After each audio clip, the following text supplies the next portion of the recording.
What's up, everybody? Welcome back to the channel. I got another video for y'all this time. It's a pretty interesting video about Canadian politics for those of you that are interested. In this video, I will be going over the entire Justin Trudeau administration from 2015 I think now, to 2024 where we are right now, where he is probably the most hated man in the country. And a lot of people ask me especially, they ask me, why do Canadians dislike him so much? Well, I'll try to answer that question through this video. So we're going to start all the way from the top, and we're going to end all the way at the bottom. I'm basing this on Britannica. They have a nice article here. They updated it today, so it's pretty recent. Without further ado, let's get into it. So the first thing he was confronted with was First Nations suicide epidemic. And his solution? Pledge more money. And I can tell you right now, there has been no positive results from that.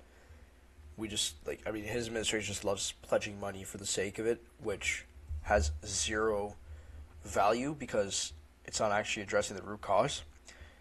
So already right here we got failure. Legalization of marijuana, environmental protection, Quebec mosque attack. So there's three things to digest here. Legalization of marijuana was, in my view, a failure. I don't think it should have happened. He probably thinks it's his biggest success, but frankly, it was overrated. At the start, there was a lot of traction, a lot of momentum behind it, but it's really died down. The cannabis industry is not as strong as it used to be. In terms of environmental protections, he's tried to be like this really big green-friendly sort of prime minister, to no avail, because all he's done is simply spend money for the sake of it, and our environment has not really changed in many metrics. So that again is another failure. And then we have the Quebec mosque attack. So this is a very unfortunate event that happened in Canada for those that don't know. And his whole thing was sort of unity, diversity, all that stuff, which you will see is a recurring theme. But then again, he didn't really address the issue. The Muslim community doesn't really like him in Canada because he hasn't done anything to help them. He doesn't help religious groups. He doesn't support religious freedom for the most part. Next up, we got response to U.S. President Donald Trump. Again, he was very weak against Trump. Very weak.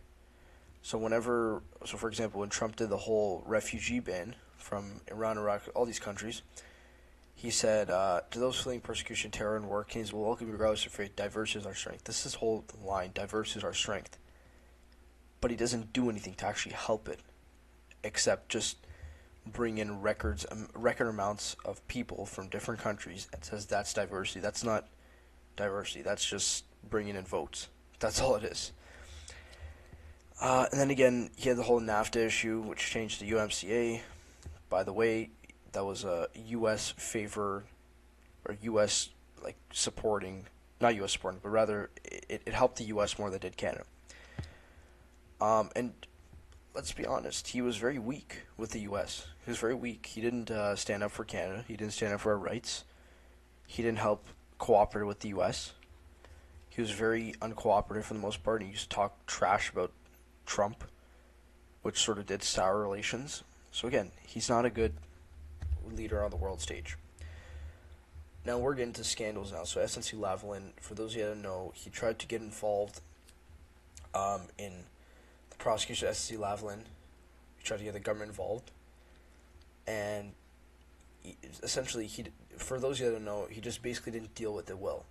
There are allegations that he was corrupt and whatnot, and he tried to pressure the Attorney General and the Justice Minister to take action when they shouldn't have. So he was trying to make it a political issue, and people didn't like that. But then again, as you will see, this is another recurring theme with Trudeau. These scandals, they go away after a while. They go away. Diplomatic dispute with China. This was with Meng Wanzhou, who was the CFO, I believe, of Huawei. She was arrested in Vancouver for some sort of corruption or something. I don't know what it was. Yeah, fraud. And we had other prisoners in China. Two Michaels. That was their name. There's Michael Kovrig and Michael Spazzer or something. I forgot what his last name was. But we had 2 people trapped in China, and there was a whole dispute with this, like because we were holding them in Vancouver and we weren't extraditing them, whatever. So that was another thing he didn't deal with well. 2019 federal election, he won narrowly. He won only a minority, so he did not have the majority of the seats, therefore losing the broad support that he did in 2015. And then we have coronavirus. He dealt with it, probably one of the worst leaders during that whole era out of pretty much every leader in the world, I would say. The guy didn't know what he was doing. He kept coming out with these stupid press conferences with a big beard and just kept going on and on about how, we need to help our healthcare workers and this and that. Meanwhile, our system was literally falling in front of our eyes. So, again, another failure. He didn't know what he was doing. He spread the lies. The point is, this guy does not know what he's doing. He did not deal with it well. He shut down the country. And there is some more stuff related to this. I will get to it in a second. There was a lot of controversy surrounding one of his rulings. And here it is, the Freedom Convoy and the NDP Liberal Confidence Supply Agreement. So this, oh yeah, by the way, he also won the 2020 election. Which frankly, I don't know, there are some allegations that there was Chinese interference and Indian interference in the election, which, by the way, they sort of brushed aside, because in Canadian media, when there's an issue involving the government, it's in the spotlight for about probably a week, and then it's gone. Because the main media company, CBC, covers it for maybe a week. By the way, they are government funded, so they try to keep their bias, they claim to try to keep their bias away, but that's not really true. They do have a bias, and they tend to support the government on most issues. So any sort of scandal is pretty much pushed away right away. And that was another one of them, the election interference stuff. But without further ado, let's get into this next one. So the Freedom Convoy and the NDP Liberal Confidence Supply Agreement. So this one is interesting. I know a lot of people, probably from the U.S. and around the world, probably have heard of this. This was essentially one of the biggest governmental failures in Canadian history. Trudeau. So basically, we had truckers in Canada. We have a lot of truckers that go by the U.S. and Canada border, and the Trudeau government imposed a vaccine mandate for the coronavirus vaccine. So basically just being a complete authoritarian, just forcing people what to do. And many of these truckers didn't like it. The majority of them actually didn't like it. So what they did was they went to Ottawa to protest it. They brought their trucks, and they brought a bunch of people. There was pretty peaceful protests. I don't think there were any deaths at all. There was no violence. It was very peaceful. So there was 3,000 vehicles and 15,000 demonstrators. So it was very peaceful. It was a protest because they didn't like what the government was doing. And what Trudeau did was he invoked the Emergency Act.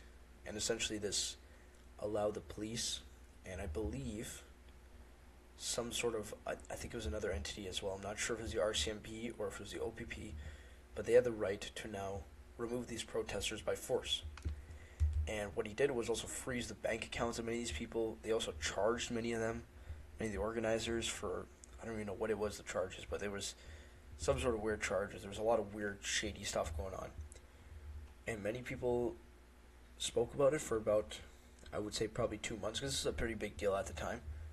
But then it just went away. Nobody talks about it anymore. Nobody talks about it. Next up, we got the residential school apology. So, for those of you that know, the residential schools were a very terrible thing that was done by the Canadian government in its early years, all the way up to the 1980s, I believe, is when the last one closed. It's basically when the government mandated Indigenous people to be put in specific schools that were run by the Catholic Church, and they were basically indoctrinated and stripped of their identity. And in many of those cases, it was very abusive. Many of them died. Many of them have unmarked graves. It's a really sad thing. So Pope Francis, the Pope of the Catholic Church, he came to Canada in 2022. I remember this. And he basically apologized to the communities. Nothing more than virtue signaling. This is not really, it's not going to change the actual issue of residential schools. But it was just virtue signaling because the government wanted a moral victory. The only way you can actually solve this issue is by actually paying reparations and by actually finding the unmarked graves, which is not something that Trudeau is ready to do, because his father tried to burn down many documents related to residential schools.